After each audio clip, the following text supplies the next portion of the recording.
কেন Argentina group স্টেজেই মারা খেতে পারে? গত বিশ্ব চ্যাম্পিয়নদের জন্য অপেক্ষা করছে বড় পরীক্ষা।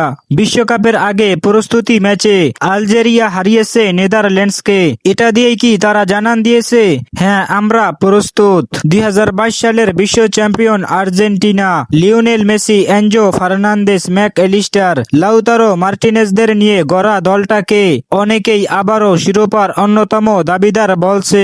কিন্তু বিশ্বকাপ শুরু হওয়ার আগেই আর্জেন্টিনার গ্রুপ নিয়ে শুরু হয়েছে বড় আলোচনা। কারণ তাদের গ্রুপে রয়েছে এমন একটি দল যারা আজ ইউরোপের শক্তিশালী নেদারল্যান্ডসকে হারিয়ে পুরো বিশ্বকে বার্তা দিয়েছে, আমরা প্রস্তুত। বলছি আলজেরিয়ার কথা। নেদারল্যান্ডসের মাঠে গিয়েই 1-0 গোলের জয়। ম্যাচে নেদারল্যান্ডসদের দখল বেশি ছিল, শটও বেশি ছিল, কিন্তু আলজেরিয়ার শৃঙ্খলিত ডিফেন্স, দুর্দান্ত গোলকিপিং এবং শেষ মুহূর্তের আঘাতে জয় তুলে নেয় তারা।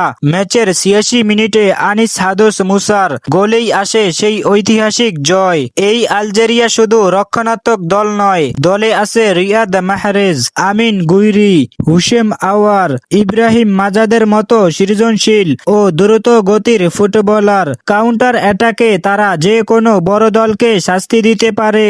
আরেকদিকে রয়েছে অস্ট্রিয়া। অনেকেই অস্ট্রিয়াকে হালকাভাবে নিলেও এই দলটিতে রয়েছে ইউরোপের অভিজ্ঞ তারকারা। আর্জেন্টিনা অবশ্যই গ্রুপের সবচেয়ে বড় দল, কিন্তু আলজেরিয়া যেভাবে নেদারল্যান্ডসকে হারিয়েছে তাতে পরিষ্কার তারা শুধু অংশ নিতে আসছে না, চমক দেখাতেও আসছে।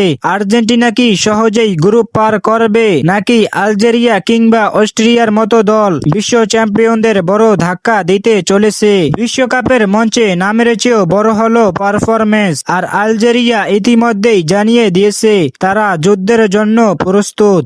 আপনার মতে আর্জেন্টিনা কি আলজেরিয়াকে উড়িয়ে দিবে, নাকি তাদের সাথে মারা খাবে? কমেন্টে জানান।